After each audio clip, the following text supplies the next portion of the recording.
Hey team, Richard Tubb here with another episode of TubbTalk, the podcast for managed service providers. And today I've invited a returning guest to join us. He's been on 2 of TubbTalk's most popular episodes to date, and so you know he's going to be great value. Scott Riley is the founder of Inside Agent, a platform that makes complex M365 security an absolute breeze for managed service providers. And Scott's journey has taken him from being Chief Strategy Officer at one of the UK's largest MSPs, then running his own successful cloud solution provider business, to building this platform that helps MSPs work smarter, not harder. In our conversation today, you'll learn how to streamline your MSP operations, get more from Microsoft 365, and then we'll dig into Scott's story, what inspired Inside Agent, and where he sees the future of the managed service industry heading.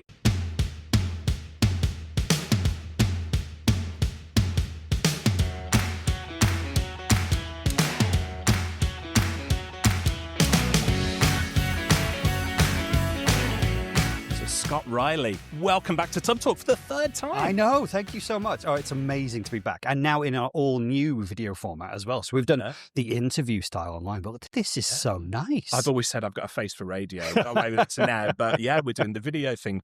Brilliant to see you here today. As I said, you've been on the podcast at least 2 times. Yes. I think you've done some travel logs with us and some other bits and pieces as well, but 2 long-form interviews we've done together. So I'm pretty sure the audience knows who you are. However, for anybody who's not familiar with Scott Riley and your story, perhaps give us the potted version of where you got to. Oh, sure. Like the elevator pitch. I've already forgotten. It's been so long now. I think I've been in IT for at least 30 years now. And I know I've got very good moisturizer, but it's been such a wild ride. So I've always worked for, I guess, what you would have traditionally called a managed service provider. We would have called it outsourcing or different things at the time. But I've done that for many years. I used to be a network engineer. I used to do all Cisco networking. And at some point they figured out, hey, this guy's pretty good with technology and he can talk to people. He might be good in like a pre-sales type role. And so I started to move up and up in the conversation from being that techie in the back room to actually having the conversations. What could the technology do for the company? How could it help? And really seeing like how the tech fixed business problems, not just fixed technical problems. And so it just grew from there. They gave me teams to work with and I would have people to manage. And that's a whole new different challenge. I think when you're scaling your MSP as well, going from being that one man and you're doing everything, looking after the customers, then having a team and managing people, that's a real mindset change as well. I learned that very much when I went back to build my own MSP later from being in a large company. But yeah, I've been through the big hundreds of millions of dollars turnover type organization right back down to, I think I'm going to start this again. And I'm going to go for myself and start my own small company. And it was the brand originally that I had, Cloud Nexus. I established that in 2012. Okay, I didn't know that. Yeah, it was something that came to me. At the time, I was like, oh, this cloud thing's pretty big and a Nexus is like all interconnected things. So I had this idea of a Cloud Nexus. Oh, okay, that sounds good. 2012. Didn't actually then start the business until 2019 because just as I was about to do it, an old friend of mine, someone I'd worked for before, John Whitty, we all know him from Air ITs at the moment. And he called me and said, hey, I'm working at this company. It was a GCI at the time. We're thinking of launching cloud services. Could you come in and head that for us? And what was supposed to be maybe 2 or 3 years suddenly turned into 7 years of launching like a really, really fantastically successful cloud services business inside that organization.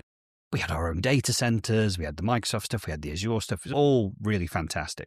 And as I stepped out of that, I had a teeny tiny shareholding in the company. We exited that to a PE firm. And I thought, right, now's the time to go on my own. I've got a bit of, not a lot, don't get me wrong, a bit of financial independence, but now's a great time to take a chance and see what we can do. And along the way, like some of those people that I worked with at GCI have joined us in Cloud Nexus and they've just become part of a family, a really nice bunch of people. There's only 7 of us. But we have such a lovely time every day. People, when I ask MSPs and they say, oh, we're only a small business, there's only 7 of us, there's only 10 of us. It's all relative though, isn't it? Because you've come from the world at GCI, which was exactly. Hundreds of people. But then there's going to be people watching and listening to this who are solo entrepreneurs or a couple of people in the business. So I think nowadays, actually, it's not about the number of people that you've got. That's just almost a vanity metric sort of thing in a way. It's about how efficient. And if we talk about Cloud Nexus briefly before we get to Inside Agent, you're doing awesome work. You're making a really good reputation for yourselves. I think efficiency and optimization is absolutely critical these days. And I don't think you need to, I know this seems obvious, You don't need to scale your people with the number of customers that you have if you optimize those operations really efficiently. And I don't want to say it too early, but dare I say, AI has made a massive difference to that. And it's not just the chat GPTs, it's all the other things in the ecosystem that have come around it now. Yeah. So I'm sure a lot of people in the audience have discovered things like N8N, which is, if you've used Zapier before, it's like Zapier on steroids. Mm. And it's designed for this kind of AI interactive market of connecting to things.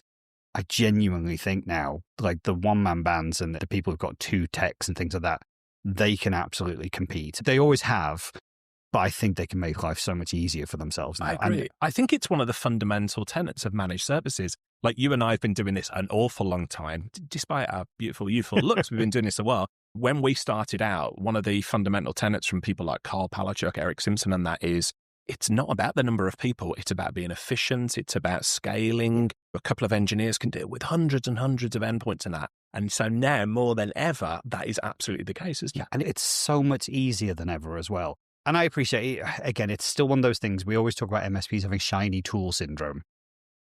I'm sure that, yeah, fine. I'm going to leave that there. But the thing is, they get distracted by things, right? And so you could look at AI and N8N and all these other things as another distraction to get halfway into and then, oh, okay, it didn't really do anything. I've got to get back to work. I would genuinely encourage people to bet big on this stuff. Have a good time. Take some time out and really investigate it and see what you can do to connect things together, because it is easier than ever to go, simple example, hey, I get my bill come in from my CSP provider and it's got all these line items on it and I've got to break it all down and stick it into my billing system. And for whatever reason, the particular PSA tool I've got doesn't do that for me. And so how on earth do I do that? And you can literally go and you can pick up N8N and you can jump into something like Claude and say, Claude, hey, here are my API endpoints. I want to build an N8N flow that's going to, on a regular basis, take the data out of here, transform it like this, put it into the format that 0 needs it and send it to 0. And you'll fix that within a day.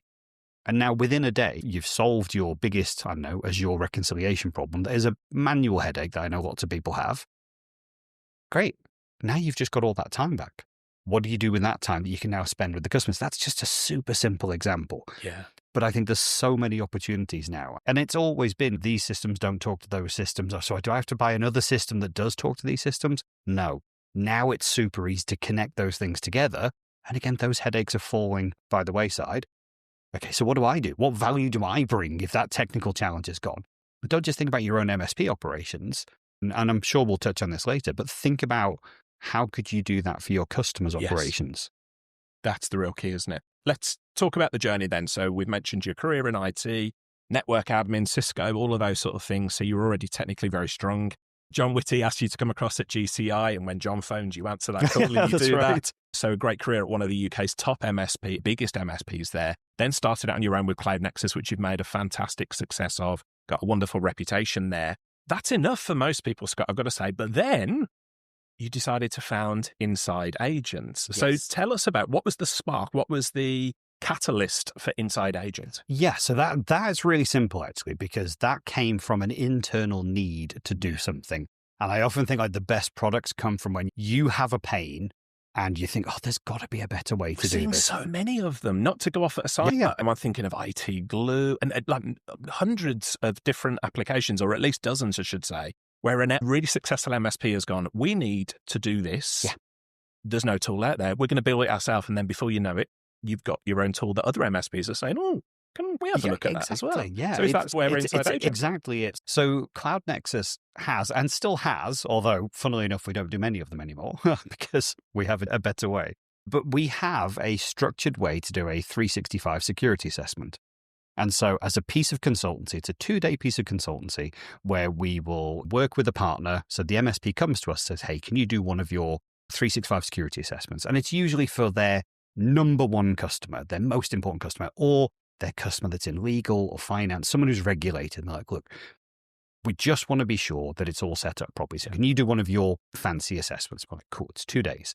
And it has 90 checks across a 365 configuration. And we go ahead and we click the buttons and we press in the portals and we run some PowerShell scripts and we type it all up into an Excel where we compare it against this is what it should look like. If this is what good looks like, this is where the customer is. And then we'll prepare a PDF report And then we would take the time with the MSP to sit and go through it with the customer, because we know the findings best. So we'd often white label behind the MSP and say, hey, let's talk you through these findings and also what the recommendations would be.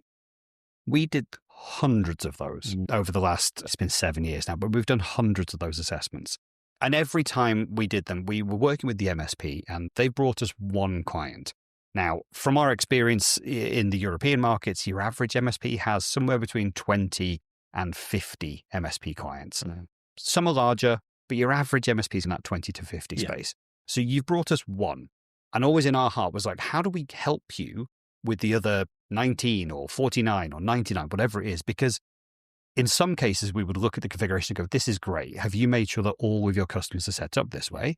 And that's the nice side of the equation. In some cases, we would go, okay, there's some fundamental misunderstandings. Let's get this one right. Maybe you can use that as the template to help all the other customers. But again, no one was ever going to bring us 100 lots of consultancy. And did we want to do 200 days of 365 security assessments? As it happens, I feel like we've done a lot more than those. But again, we had never automated it ourselves. We'd never built a tool to go, let's automate this. So we did some work for someone and they were like, hey, I want to achieve these things. And it involved us having to go and look at graph and pull some data out. And we were like, okay, this is a learning curve. But when we did it, we were like, actually, this isn't that difficult to get the data out and put it on screen as some kind of, we're not programmers. We're not. But it was like clear enough. The documentation was clear enough that you could pull some data out and you could put it on screen. We're like, how could we do that to our security assessment? And so we did that literally within a handful of days to be able to turn that into the security assessment. And it came out as this basic HTML thing. We're like, okay, but now we don't have to press any of the buttons and we don't have to run any of the scripts. It's now just done. And what you used to take, seriously, it would take my best guy 6 to 8 hours of pressing the buttons and going through the portals, because Lord knows there's enough Microsoft portals to go through. Oh, yeah. So you're going through all the portals, you're pulling out all the information. Okay, 6 to 8 hours, 3 minutes. That's gone. It's now done in 3 minutes. And we've optimized that much heavier since then. But we've just taken 6 to 8 hours worth of work, turned it to 3 minutes and produced the PDF report. Crazy, yeah. And I was like, okay.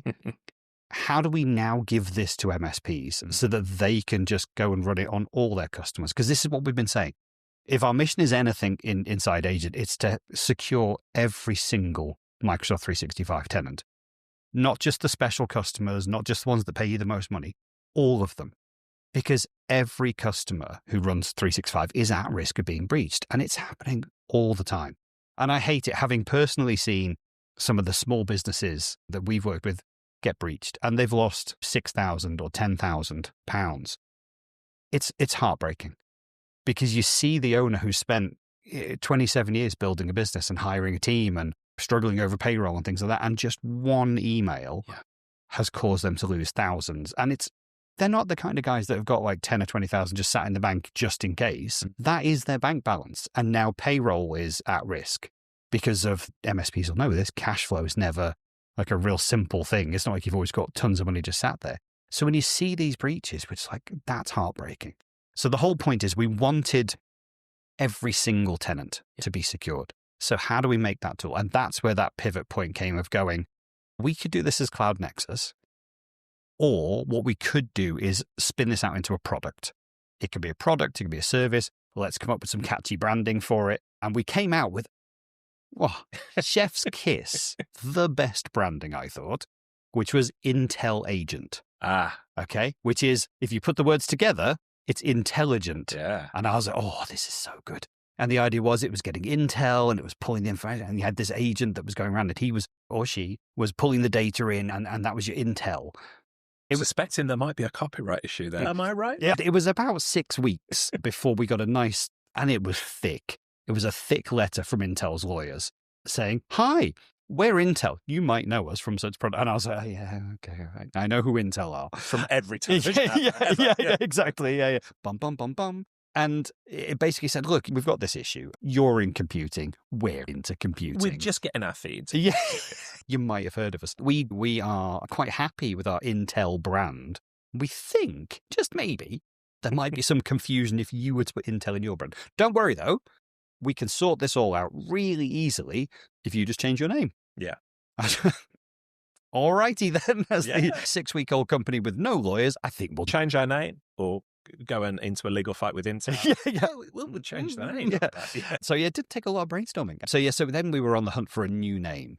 And we'd really latched onto the agent part because we didn't know about like agentic AI and stuff like that at the time. This was a couple of years ago before that was really becoming a big thing. So we were like we like the secret agent style. We'd already come up with a lot of branding of the spy stuff and all the language around how we talk to partners about being on a mission and exfil data. And it was all really cool. And we really like the agent thing. So we went around and around to try and keep that. And that's how we ended up with inside agent. So it's like your man on the inside, getting the data, pulling it back, showing you the report. So that's where that came from. It's very cool branding. Yeah. And it feels really timely right now as well with the whole agentic revolution thing as well. So it seems to fit in quite well. Although ironically, we don't have any AI in the platform today. Yeah. It is on the way. Yeah. We're doing some Based great on what testing. you've said, I'd strongly suspect you're going to be leveraging the power of AI. We have to. And I think it's such a great experience changer in the way that we're looking at it. But I tell you, we want to be very careful because one of the things I'd never take for granted with Inside Agent is what we're essentially doing is we're working with an MSP saying, hey, use our Inside Agent platform, connect it to all of your customers, and then let's find all of the security risks and put them in our platform. So we've got a great big database of all your security risks. I don't take that for granted. Yeah. That is a real serious repository of information. The layers of security that we have are crazy. Like I can't get access to client data. We've made sure of that. So when you say, let's add AI to that, it can't be any of the public AI platforms. Yes. We can't just tag it into ChatGPT or Azure or OpenAI or any of those things. We can't because I don't control that. Yeah. And I don't want to be responsible for putting client risks into someone else's AI. Yeah. That's just, can't do that. You've hit on something that's really important for the managed service industry as a whole at the moment. So you alluded earlier to the breaches and the things that happen. First question I would throw at you is, what would you say to people who say, hold on a minute, our clients are paying Microsoft for 365. This is their responsibility, surely. I know the answer to this, but how would you say if a client gets breached, what happens when you speak to Microsoft and say, guys, what's going on here?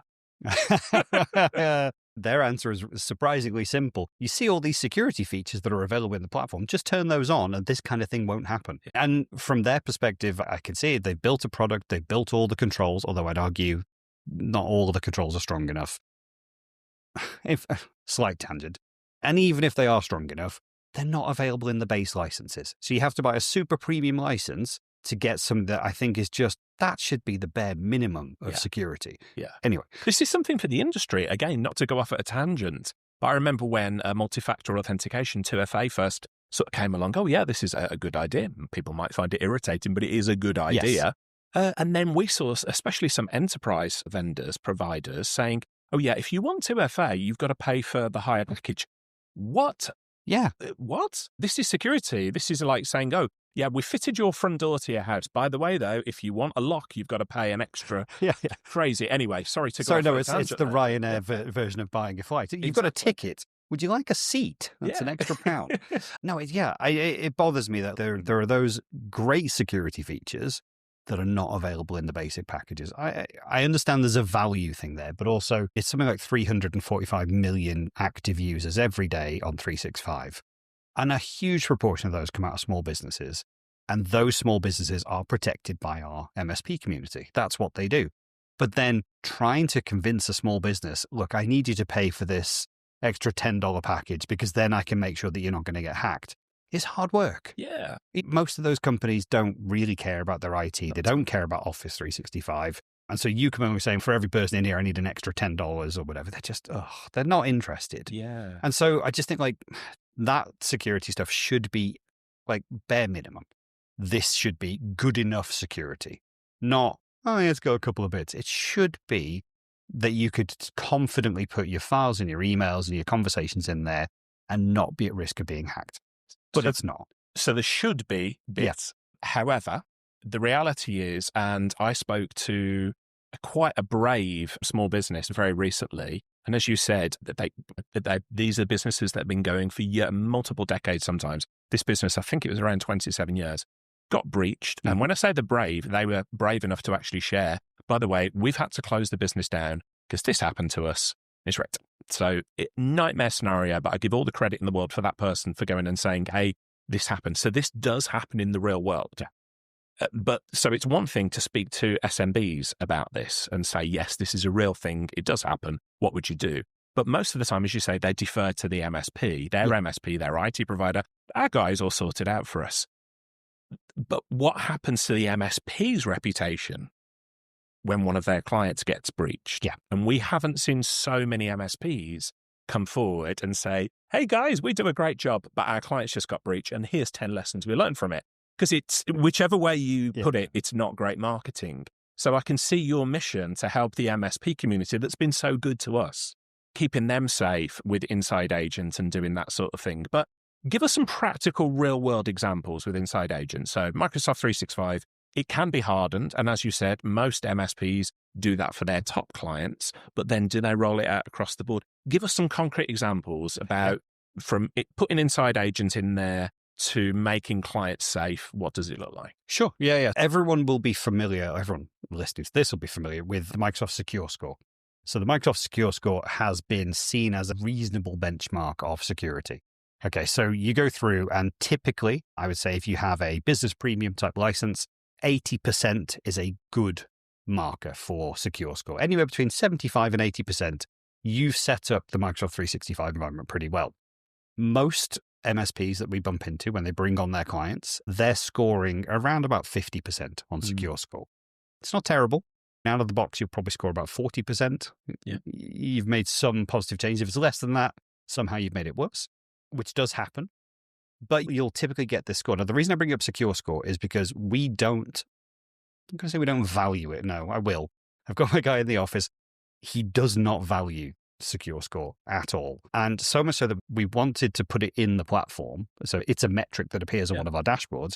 And we've almost had to fight him on this because MSPs ask us to put the metric in because it's a metric that they use. And we're like, doesn't mean anything. So in order to help convince people that it doesn't mean anything, we've now brought in the Secure Score. So depending on when this releases, this might be really, really hot news because it's going through testing right now. So now on the home dashboard, you'll see the Microsoft Secure Score for every tenant. You'll then see the Inside Agent compliance score, so our internal metric of how well we think it's set up against our best practice target and our CIS controls and all those sorts of things. Now, in every case where the Secure Score is here, the Inside Agent score is lower. And that's because they are just not, they're looking at all the good Microsoft things, and in a Microsoft world, these are all the best things, but they're just not looking at it holistically. You're looking at it from a real world perspective. We really are. And so you'll see, and I can show this, and if anyone's on Inside Agent, they can see this in their dashboard straight away.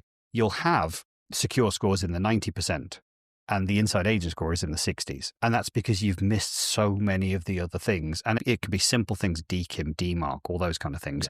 It could be that your policies are in place and you have a conditional access policy that enforces MFA for all users, but you've excluded all of your admin groups. And so as long as the markers inside Secure Score are quite simple, unfortunately. Have you done this? Yes. Okay, great. There's a conditional access policy and it says all users. Okay, you've passed and you get the points.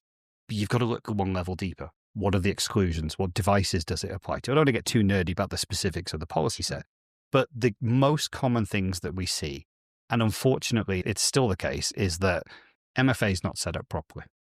Conditional access policies aren't in place to protect against the right devices and the right people accessing from the right locations. They're just not there. Okay, so we have a bank of, I think it's 17 to 20 conditional access policies that we recommend for every business, not just for your top customers or whatever. For every business, it should look like this. You should get this set up. They're not there. At best, we have an MFA policy. Sometimes we have a location policy. The rest are just not there. What about downloading documents on unapproved devices? So by default, again, you can sign into your 365 account on any machine and just start downloading all the documents out of SharePoint and Teams. All of that stuff's now completely uncontrolled. We don't own that device. We don't manage that device. So now all the documents are sat on there. Now what do we do? So again, it's another simple breach vector. DKIM, DMARC, they're obviously not set up, unfortunately. So again, they pop up in the dashboard. And then it's the usual thing, and this is a sad thing, but it's people using their day-to-day accounts as global administrators. Yes. And especially inside the MSP. Now, for me, that's a massive risk vector because you're the MSP, you jump into Partner Center or your PSA or any other of your tools that has access to all your customers. If you're logged in your day-to-day account as a global admin and you get breached, you've given away the keys to the kingdom at that point. And not just, it's everything, right? It's your business, it's your customers' businesses. You have so much access to all of those customers. Let's be honest, GDAP isn't set up properly. It rarely is.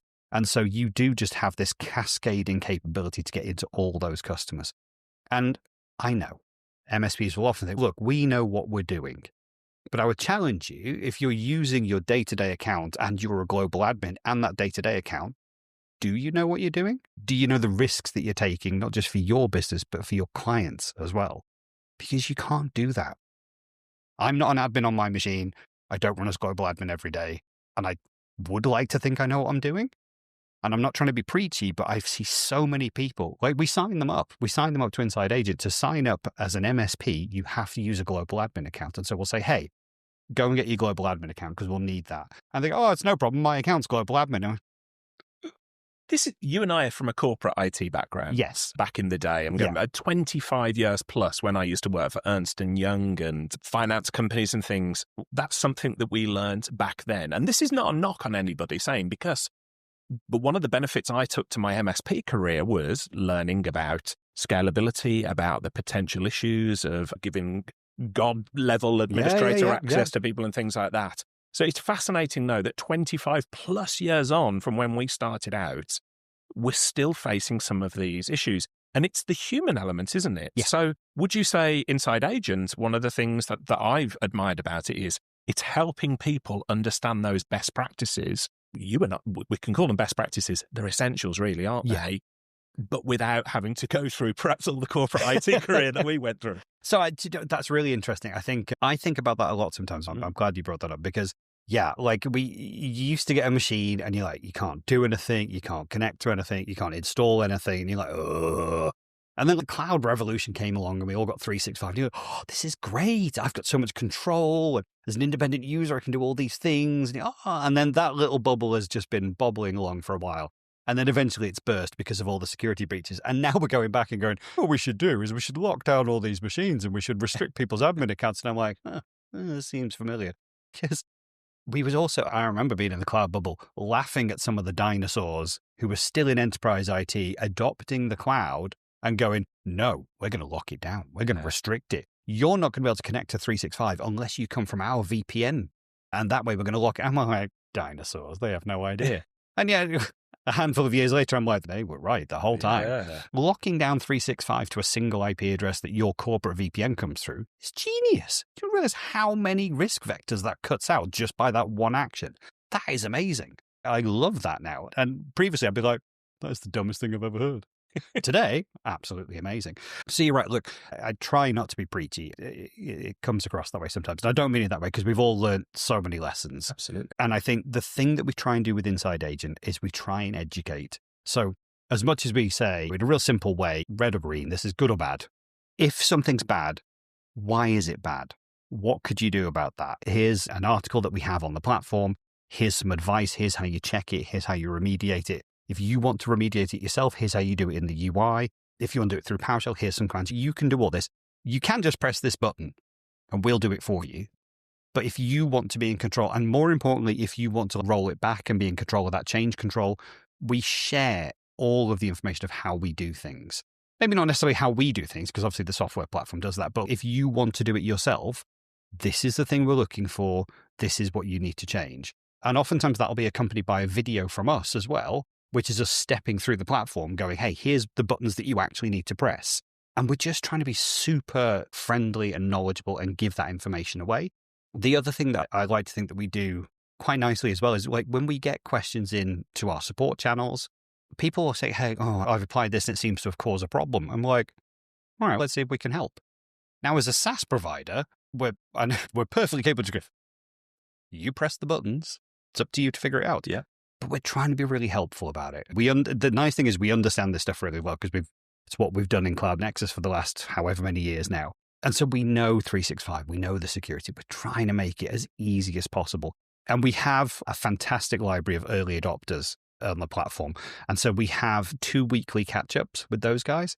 And we are saying to them, and there's quite a few in that team now, it's like, what's working? What's not working? How are we helping? How are we getting in the way?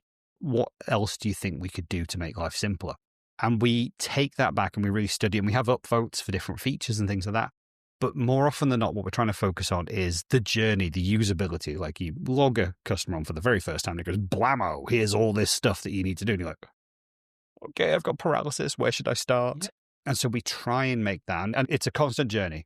I wouldn't say we've got it right yet. Yeah. How do we make it as easy as possible to roll this thing out? I'm so glad you brought that up, because given you're very well known in the community, the MSP community, you're a real go-giver, you share your knowledge, as you've done on this podcast for the 3rd time now, and in the tech tribe and other communities and that. It feels to me as though Inside Agent, though, could be pigeonholed as, oh yeah, it's just another SaaS audit tool or something.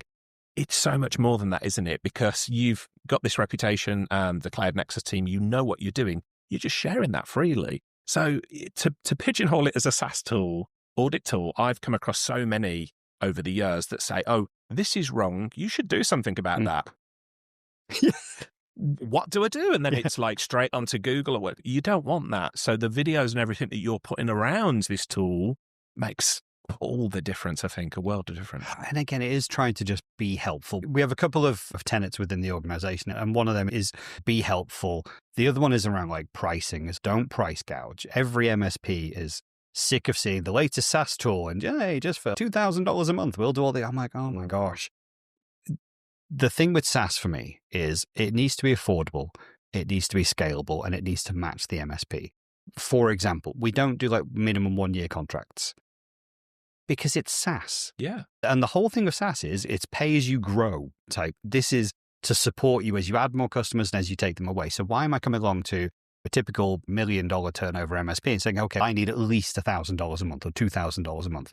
That doesn't make sense. They're like, oh, I've only got a handful of customers, so I'm going to need a handful of licenses. Cool. Just pay for what you use then.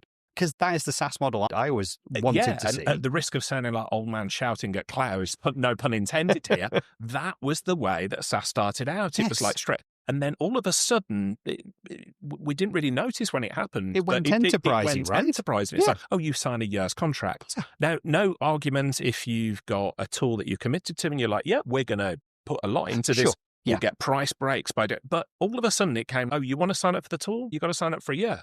What? No, because we're an MSP, we're time poor. We want to understand the tool. We want the tool to grow with our business. We don't want to make a year's commitment or 3-year commitment. So I'm totally with you on it. And also, I haven't seen it make a difference in my MSP yet. So I don't know. Like, I don't want to sign a year's commitment and then get 3 months into this and then go, do you know what? This doesn't work for our workflow, or it doesn't fit in with our systems, whatever it is. And again, shiny MSP tool syndrome. They'll come to a show, they get all excited about it, they'll sign up, and then stuff gets in the way. Yeah, they haven't got time. And we've got so many people that we've met at a show and they're in our CRM, and we phone them back and hey, is now a good time? And they're like, oh, I'm just swamped. And I'm like, do you know what? That is the most common thing we hear from MSPs.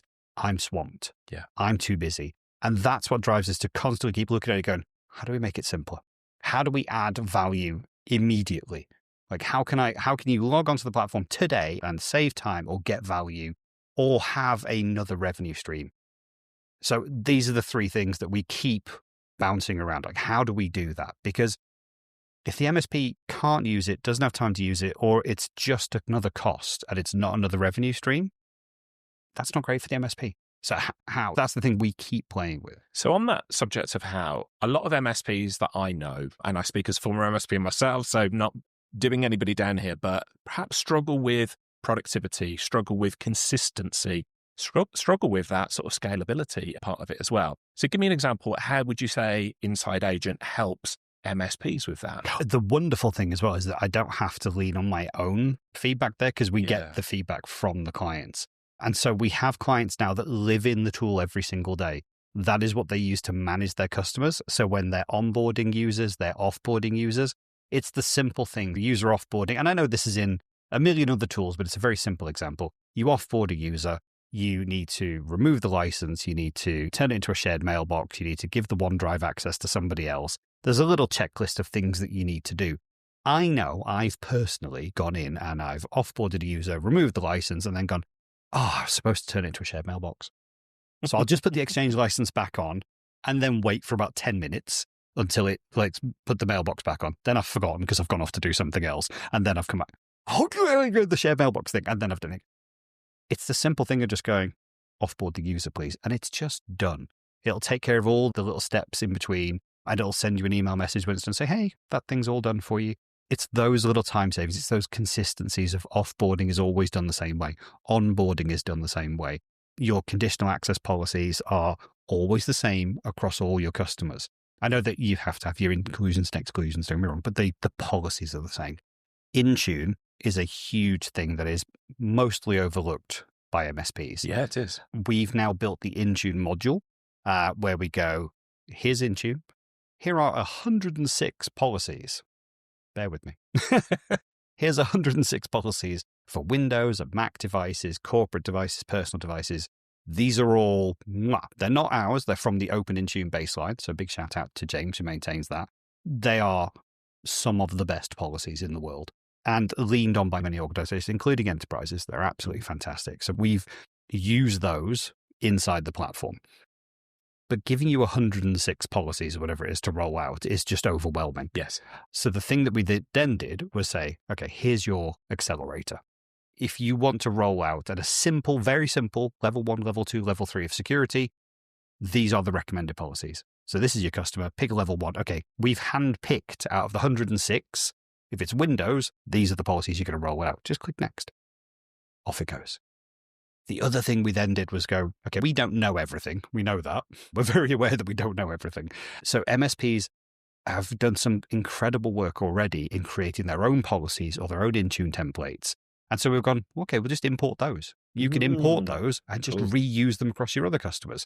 So whether that's Intune, conditional access, location policies, you bring them in, you reuse them. You can rename them if you want, just push them out to your other customers. But you've then just got this simple way of going, how did we do that thing for that customer? I've got it. Yeah. That's exactly the same thing we need to do here. Import it in, push it back out. It's super simple. And it's those time savings and that consistency that is helping MSPs every single day. The ability to run reports. So just running that best practice report, we've seen people use that to manage their current customers in their QBRs or TBRs. But we've also seen it in prospecting. Yeah, it was one of the questions I was going to ask. My brain is immediately going as a former MSP. How can we use this to get a foot in the door? Use it for prospecting. Yeah. So we have an option when you onboard a client, you can onboard them. We call it read-only, although in transparency, it is a least privilege type thing. So in other words, we can't make any changes. But you can onboard a client in this read-only mode. In fact, if they don't want to give you the admin username and password, you can send them a link. They click it and they onboard themselves. Interesting. And it onboards them into your instance. And within 5 minutes, all of the reports have been run. You've got your best practice reports and you can go back and go, great, let's have a look through this with you. Or let's jump into the dashboard and show you the things that we found in 5 minutes. Wow, that's going to be super powerful for the MSPs looking to get in there. Terrifying for some of the MSPs who don't have inside agents and are supposed to be looking after the M365 Possible, clients. yeah, possible. Yeah, that's, just throwing it out. It happens, yeah. But again, the thing for me was, how do I give immediate value? Yeah. So we don't charge for that. There's no license cost or anything like that. As long as you have some paid for customers, you can run as many of these one-time reports as you want. So you can prospect with as many clients as you want. There's not a charge. It isn't something I want to make money on. Yeah. I'd rather people were on and having the continual monitoring and support and guidance that we have with the rest of the platform. That right there is an incredible value add. MSPs really struggle with sales. Yeah. And again, I say that, I use that phrase a lot, MSPs struggle with, but it's absolutely true. You and I have both been there. We know how it works. That right there is worth the price of admission, in my opinion. Yeah. And don't forget, that report was a 2-day piece of consultancy. Yeah.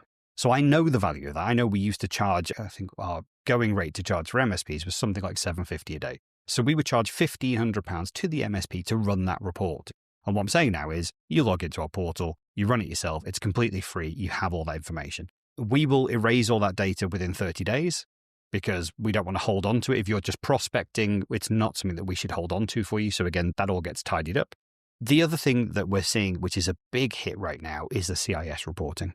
So we built in CIS 4 at the time. We've just upgraded that to CIS 5. So the latest benchmarks in there, which came out in April, I think. So we have CIS 5. A CIS report is very detailed, and it takes a lot of effort to pull out all of those specific things to hit those exact metrics from the Center for Internet Security. That's usually quite a chargeable experience. There are some big consultancies, certainly in the UK at least, that charge a good number of days to produce you a CIS report.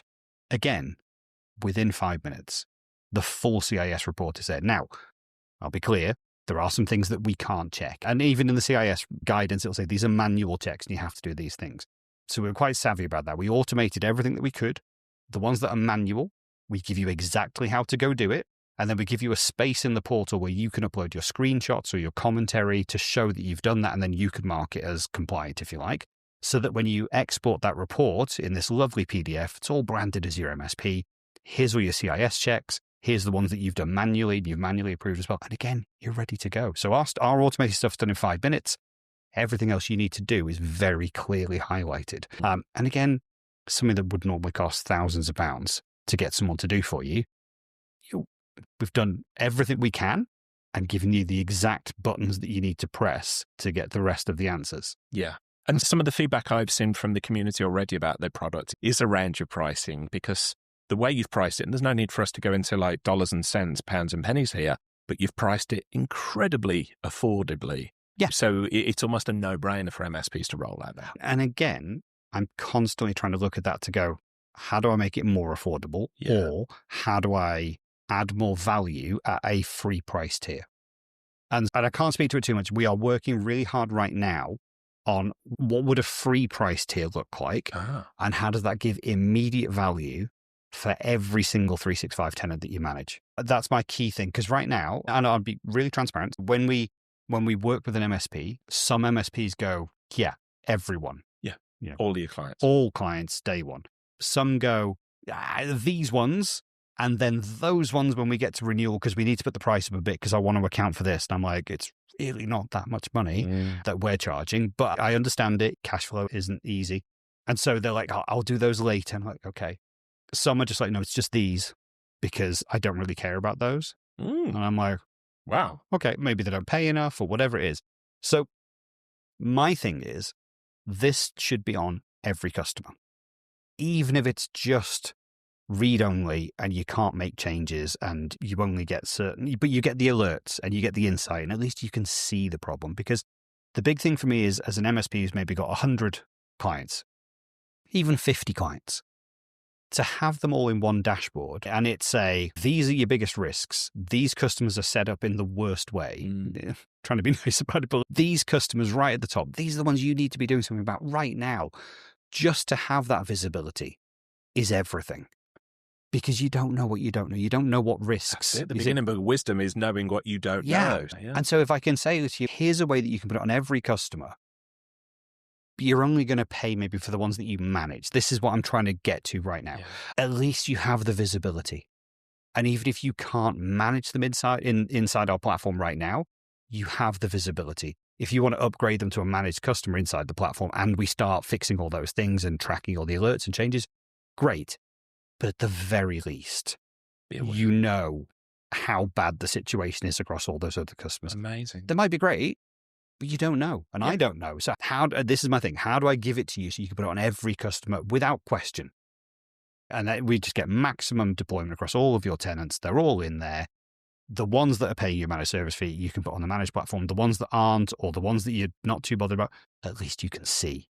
That's what I'm trying to do right now. Man, I love the way you think. I love your passion for this, because it shows through your love for the managed service community. You've been there, done that, and you and I speak to MSPs all the time. We feel their pain, and so all credit to you, it really shows through, and you can see that in the Inside Agent solution that you've been putting out there. I want to rewind a little bit. Okay, there's going to be a lot of MSPs watching this and like, I want to find out about Inside Agent. But you alluded to it earlier. Oh, I've got tickets, I've got this, I've got the other. MSPs are time poor. Oh, yeah. Whether you're a solo entrepreneur, whether you're 10 people, 25 people in the business, it really doesn't matter. What does the initial deployment of Inside Agent look like? So if somebody literally pauses this video or pauses this podcast now and goes, I've got to speak to this guy, this Riley guy knows what he's talking about, what does the process look like from there on in? How long does it take? Yeah. So one real big thing is you don't have to talk to us. Okay. Okay. You don't have to phone us up for a price. You don't have to engage with us to get on board to the platform, because I know. We know. I know. So if you want, you can just go on the website. There's a button to sign into the portal and you can sign up directly there. If you sign up as an MSP, couple of things. We're not going to hassle you for a credit card or a commitment or any of those things. It will let you sign up. Your home tenant, which is your MSP tenant, is free for life. So in terms of getting access to full functionality and full capability and seeing the product and playing with it and understanding how it works and the value it could give to you, that's free. Amazing. I'm never going to ask for a penny for your own tenant. All that happens is when you onboard that first home tenant, we forget the exact flow because partner success have taken over this from me, but there's a thing there that kind of let us know that you're an MSP, because we do get enterprise clients who sign up directly on the website. Although we're not an enterprise product, people do just sign themselves up. And so we just need the MSP to go, yeah, hey, I'm an MSP. And we're like, oh, okay, yeah, cool. We'll activate your not for resale license. We won't charge you anything ever. That is your license. You use the product. Use it when you have time.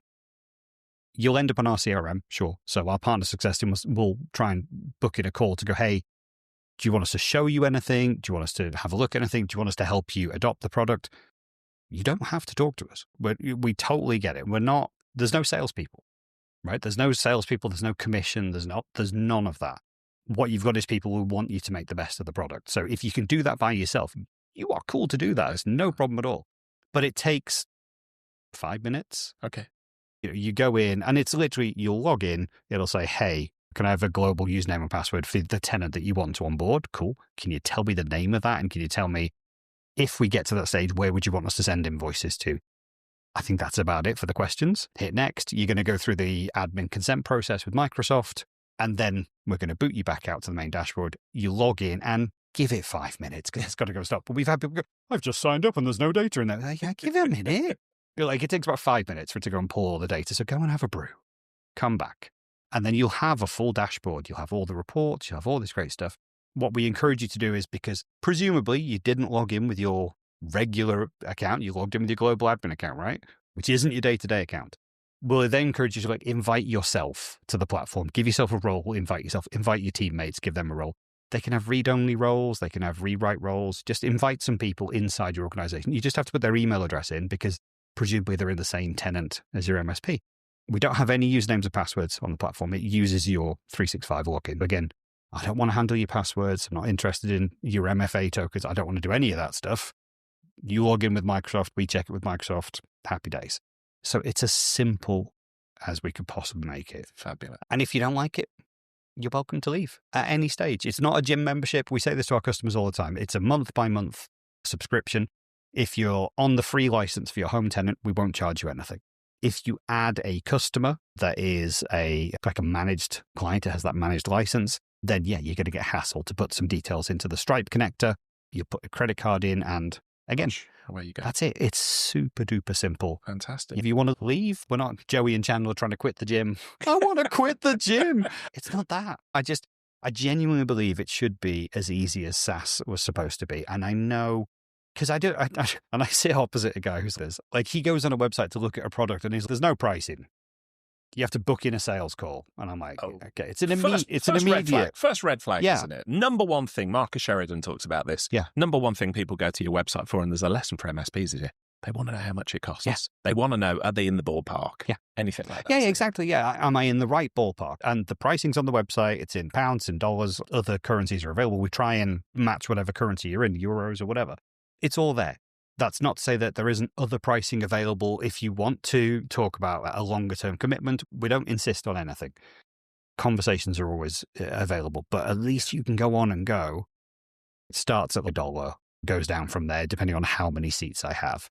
And we're very fair. We track all of the people that you have every single day, and we do ads and takes and all this kind of stuff every day. So at the end of the month, you're not paying a high watermark price or a low water.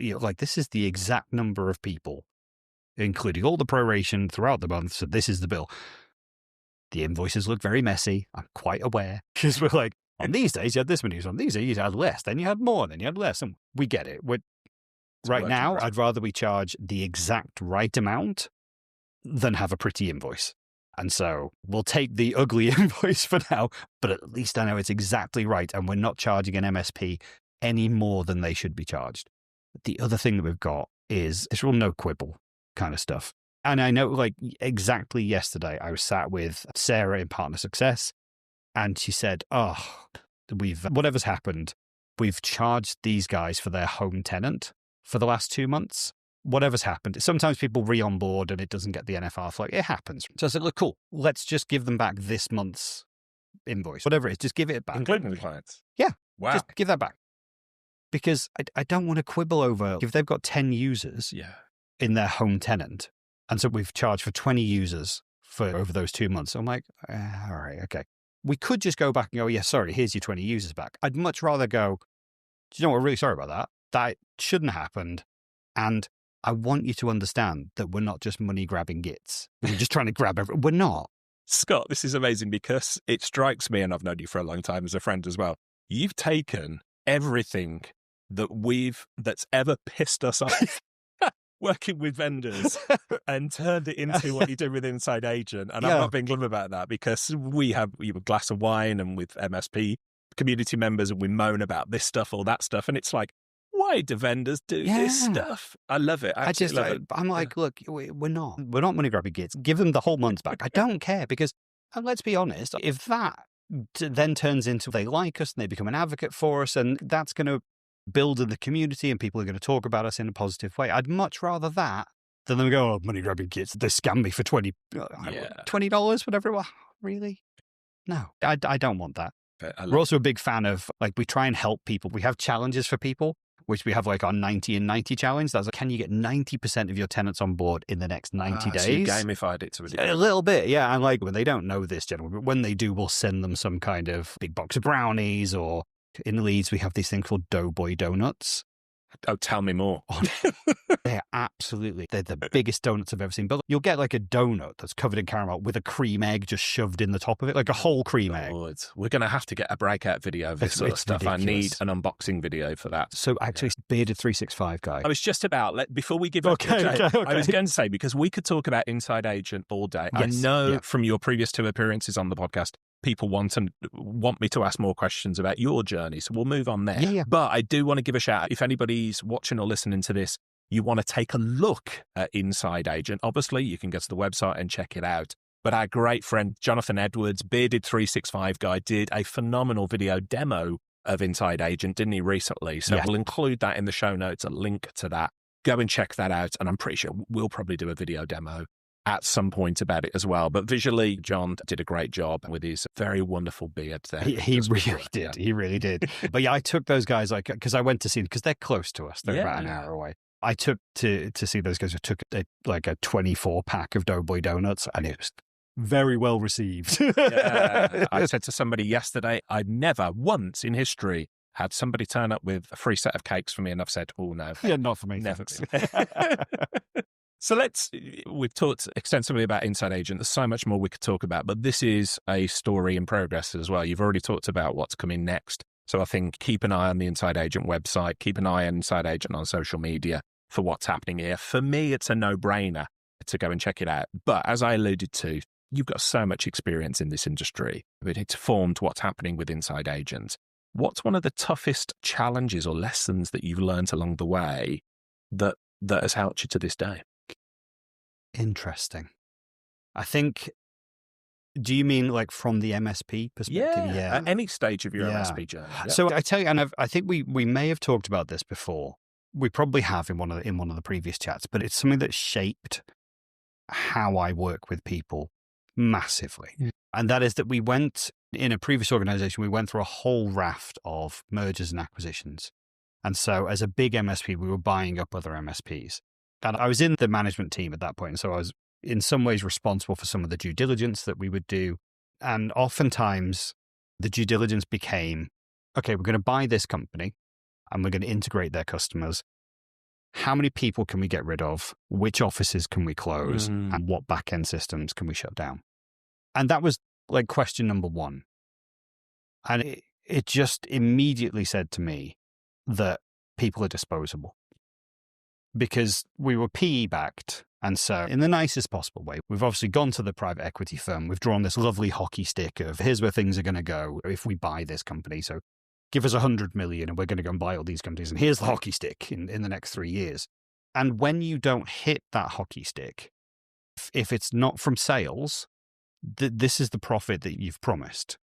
So if you can't bring in the sales, you can only cut cost. To make it up. To make back the profit. Because they want the profit. You promised the profit. You drew it on the hockey stick.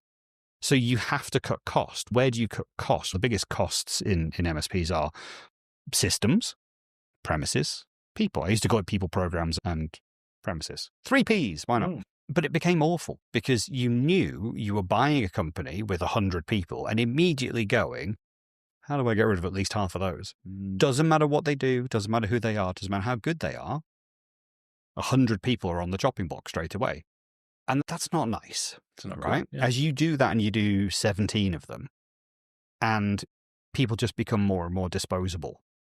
That's awful. You're not valuing people at all. So when I set up Cloud Nexus, the flip of that became the thing for me. And people often say, oh, the customer is king, customer comes first. And I was like, that balls. Our people are first. Yeah. And our people are king.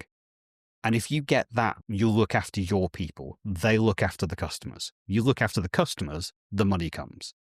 And so I don't want to be in a situation where money is the driving factor.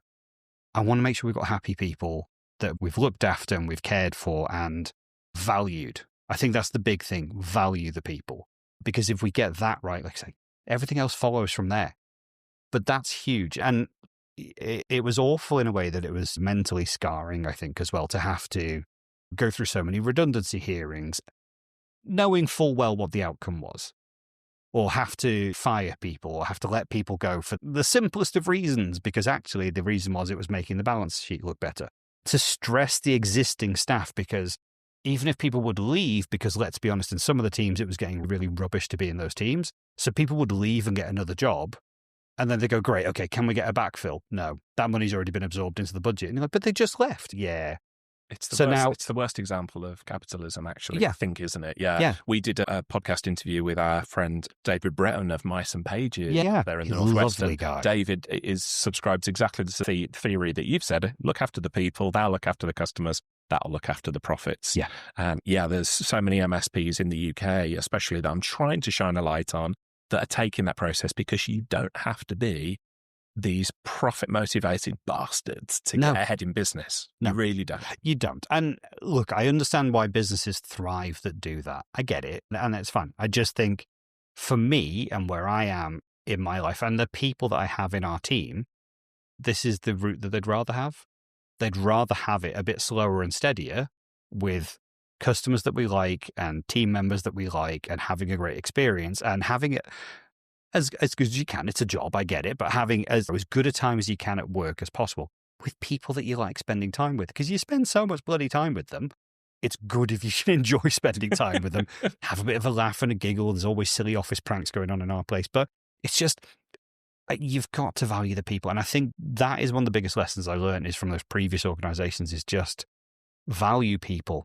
They are the biggest asset of your company. And I think the more that you can spend making their life easier, the better the whole company is, genuinely. And we've had situations recently where we've had people with very serious illnesses in the team. And I've said before, we're a small team. And I know you made the point, so for some MSPs, we might be a slightly large team, but everyone has an absolute purpose in our business. And so if someone's off for an extended period of time, it's still challenging. It's still challenging. Someone else has got to pick up those bits. Not one person has complained when they've had to pick up bits for other people. It's amazing. I myself have had to be off for an extended time over the summer because I lost both my parents.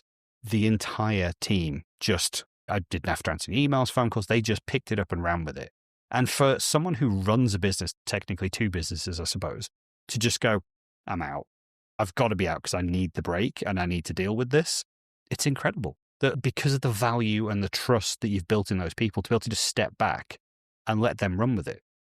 And I know there's some, and I can think of them now. There's the one-man band MSPs, or the ones that have got a very small team, but I can't even take a holiday right now. I cannot take a holiday. And I think that falls down to I know we've definitely talked about this before. I was on a mission to make myself useless in my own company. And that's in the nicest possible way, make myself useless. And by that, empower other people in the team to do the things that I can do. Like, I'm not special. Anyone can do what I do. They need to have access to the systems and the knowledge. And yeah, all right, there's going to be some odd bits that are Scott specials in my brain. But if I can try my best to make myself useless, I can step out the business. And this summer's proved that for me. I was just able to walk out and go. And it was literally, I got a call on a Tuesday. I called Kaylee in the office and just said, I'm out for at least 2 weeks. I need you to deal with it. And that was pretty much as long as the conversation went. I didn't explain what or why. They actually assumed I'd had some kind of mental breakdown, which was, I was like, okay, no, it wasn't that. It was something else. But they just got it and they were off. And I think that has all come down to valuing the people, trusting the people. Simple things like we've always been totally open with finance. These are the books. This is the money. This is how much I get paid. It's not a lot. This is how much I get paid. This is how much we've spent on this. This is how much the revenues come in. This is how much our cost is against managed service. So every month, maybe we haven't done it in a couple of months, but like every month we used to just go through and go, here's the figures at the end of the month. Here's exactly what we brought in. Here's what we've gone out. And everybody knows that. Everyone can see the books because transparency is everything. You're building something really special here. I truly believe that. I'm such a huge fan of you. You know that as a friend. I've said that for many years. You've built up this incredible reputation in the industry, but what you're building with Inside Agent is special, I think, with the team and everything. More power to you. Keep going. I'm intrigued, and I know many people listening are as well. You're clearly people-centric. You've always been, as an MSP, you're about your customers, about your team, and that, what you've just talked about, incredible. Where did this influence come from? Are there any sort of mentors or influences on your career that helped form the Scott Riley that we see today? I actually don't know. There's many people that I've lived. I suppose I'm one of those people I don't think that I'm done in any way. And so I'm constantly learning. I like to think of myself as a lifelong learner. So I'm constantly inspired by people that I've seen who've gone on the journey ahead of me. You're actually in that list of people. And I don't want to be all sunshine blowing in your face, but you're one of those inspirational people that I've looked at and gone, okay, I came from the corporate backstabbing, these are our customers, MSP type world. And it was people like yourself and the community leaders, people like Nigel running Tech Tribe. And in fact, anyone who's in the bloody Tech Tribe. Awesome community. There's people like Lyle Kirschenbaum, there's people like Dan Baird, Carl Palachuk's in there. There's just so many people who are willing to say, hey, this is how we do things. Open book, ask us anything. This is how we do things. This is how we share knowledge. And it was such a clash with what we used to be like. Oh, no, these are our secrets. We can't tell anybody. And I was like, wow, why can't business be like that? Yeah. And when you see, because you're raised in this environment of, no, that's how you're successful. You keep your secrets to yourself and you don't tell anybody and you hide stuff from the customer. Oh, lying to customers was just like job number one at many of the places I worked. There was an outage. Yeah, because Fat Fingers over there did something stupid and took out the entire network. Okay, what are we going to write on the incident report? Fat Fingers, no, okay, we're going to write something else. An unexpected error occurred in the BGP routing tables due to an unknown update vector. And what does this even mean? Nothing. It's just garbage. If you could just write Fat Fingers over there, buggered it up, it'd be much easier. But we had to go through it. Honestly, Fat Fingers were sometimes me. I'm just recalling when I used to work for the NHS and I was that Fat Finger. No. I remember taking out pretty much the whole of Devon's NHS one afternoon. Allegedly. Sorry, somebody Allegedly. I knew did that. Yeah, yes. No, that wasn't. I think the statutes and limitations probably passed on that one. Yeah, but yes, I totally get what you said. Look, if you've ever worked on Cisco, there's a VLAN command for trunking, and you're like, we're passing all these networks between our two data centers, and you're like, oh, I just need to add VLAN 200 onto that. VLAN 200, add. But if you didn't write the word add, you erased all the other VLANs that were already on that trunk, and so now it was only VLAN 200, and the rest of the network went, I've done it. We've all done it. But this is the thing. So my point was, like, you came from that community of lie to the customers, sacrifice people wherever you can. You don't pay anybody the same, and you certainly don't talk about salaries because people get what they get. And oh my God, it's so shady. But that's how you succeed. That's how these businesses make millions. And you're like, okay, if I'm going to run a multi-million-pound business or whatever. And I actually had this thought when I set up Cloud Nexus. I looked at what we'd done in M&A and gone, I could do that. And then I started the company and went, I'm just not ruthless. I'm not that person. I don't want to be that person. And so then you look around, and I think interestingly, it was like Pete Matheson at the time had just exited his MSP. And he'd been making loads of videos and loads of stuff, like putting like loads of information out. And he was literally there going, I've just sold my MSP, ask me anything. And I was like, there's a whole world of people that will tell you and teach you. And when you see that actually they've been successful, you then start to go, so you don't have to be ruthless to be successful. Yeah. There's a different way. And so I take inspiration from a lot of places and a lot of people. Yeah. We're coming towards the end of our time together. I'm intrigued, though, as many people listening are, who is Scott Riley when he's not being this awesome tech entrepreneur? Oh, gosh. I am probably very much quieter than people might expect. I often feel like I have a work Scott Riley. Hi, it's the Scott Show. They actually call it the Scott Show in the office. My wife calls me, as you probably know, the Richard Tubb. Yeah, that's right. It's like the Spinal Tap thing where you've turned the volume up to 11. Yeah. It's exactly that. Yeah. And I'm quite quiet when I get home, but I have 2 boys. They keep me busy. They're like 8 and 12 right now. So I'm soccer dad, driving to all the different matches and things like that. But I like to just chill out. I've got my Steam Deck. We play lots of games on there. It's my way of just switching off and relaxing. And my wife knows me incredibly well.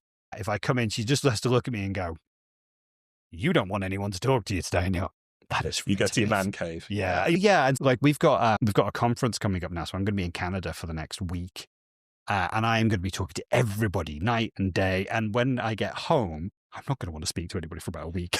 but look, I love my movies, I love my TV shows, I love to just veg out on the couch sometimes. But I also do CrossFit for my sins, so 5 days a week. I try and keep up with all the kids at the CrossFit gym, and I've worked out on average they're 18 years younger than I am. So I try and keep up with those guys. But that's huge for me. Like every lunchtime, it's a mental and physical health thing. You've got yourself into great shape. I said before, in almost a creepy way, you're looking hench. That's very kind. You're looking very good. That's very kind. But no, I think self-care is important. Yeah. I think I probably learned that maybe a little bit later than I wanted to. You and me. It's the big 5-0 for me next year as well. So that is, oh my gosh, that's playing on my mind. But yeah, movies, games, TV shows, hanging out with my boys, playing football. I'm terrible at it. But any of those things, it's lovely to do. What's a really strongly held belief that you've always held that has perhaps changed in recent times, or you've changed your opinion about? Oh, flipping heck, that is deep. I wasn't going to let you off scot-free, excuse the pun. So come on, man. That is terrifying. A long-held belief. You're going to have to give me some thinking time. Let me think. Maybe it's a bit too deep, but I'm a 70s kid, so I was raised in a generation of boys don't cry. And if you have feelings, the best way to deal with feelings is if you can crush them together. Push them down really low. Teeny tiny one. Just push them all the way down so that you can stand on them. Oh, yeah. That's the best place for them, because then suddenly you're taller and free of all those feelings. That is how I was raised. And I'm finding, as I have kids of my own, maybe that's not the most empathetic approach. And so I'm learning that now, like learning to soften on those things. So yeah, it's very much, boys don't cry. And I've got 2 boys, and they fall over. I'm just like, run it off. I think he's broken his leg. It'll be fine, run it off. I'm softening on those things. But I think that's probably like the biggest long-held thing that has really dramatically changed for me in the last couple of years, is like holding everything in, not talking to people, keeping those feelings inside and squashed all the way down. And I guess a lot more of this stuff has really helped with that as well, because you just become more free to talk about it and express it in I think you always think, oh God, nobody wants to talk about my feelings. What are we going to do? If you've ever seen Family Guy, there's an episode. Oh, yes. Yeah. Where Peter is going through, I can't remember what it is. He's going through something, but he phones up Quagmire, and Peter's in the bath, and he's like, hey, Quagmire. And Quagmire's like, yeah, what do you want? And he's like, nothing. What you doing? And Quagmire's like, what do you want? This is creepy. And it's boys just communicate for the sake of like exchanging information. I'll meet you at the pub at such and such time. And then in this case, like Peter was just phoning up just to see how he's feeling. And when he's like, this is creepy. What are you doing? And I'm like, yeah, I like that. That's my generation of people. What do you want? Absolutely agreed. You and I have had conversations about this before, but we're seeing actually the IT industry is a fairly male-dominated industry, and we're seeing attitudes change. And to give a shout out for our sister podcast, Wired for Connection, that Lenka and Vera run, some of the conversations they have on there the world is changing. I like you. I was born in the 70s. I was born stiff upper lip. You just keep going. Yep. It doesn't end well. It doesn't end well. And so I'm so glad that you brought that up. Thank you. No worries. Yeah. And now I've got to end our conversation with the most important question. You alluded to this. You're a comic book movie geek as well. Have you seen Superman yet? Yes. What did you think? Oh my, I loved it. It's just beautiful, isn't it? I loved it. I genuinely, there was nothing I didn't like about it. Yes. And I saw people review, and I was like, I'm going to go and see it anyway. I did the same. Because, well, it's bloody Superman. And it's amazing. I genuinely loved it. Now, I did actually cry in the middle of the movie. I cried in the first 5 minutes, I've got to say. Oh, so, okay. Yeah. We're on the subject of being open. These things.